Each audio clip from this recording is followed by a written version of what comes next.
केशवाय नमः। ॐ नारायणाय नमः।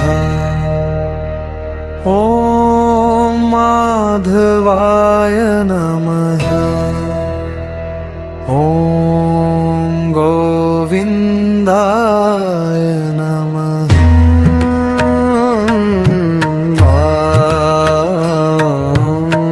विष्णवे नमः।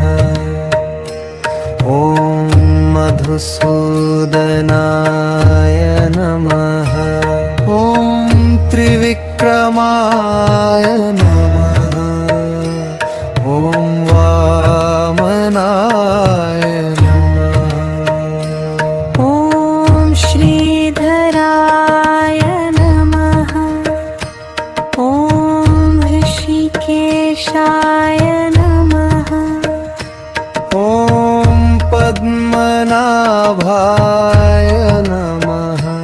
ॐ दामोदराय नमः।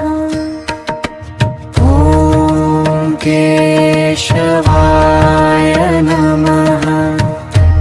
ॐ नारायणाय नमः। ॐ माधवाय नमः। ॐ गोविन्दाय नमः। ॐ विष्णवे नमः। ॐ मधुसूदनाय नमः। ॐ त्रिविक्रमाय नमः। ॐ वामनाय नमः। ॐ श्रीधराय नमः। ॐ ऋषिकेशाय नमः।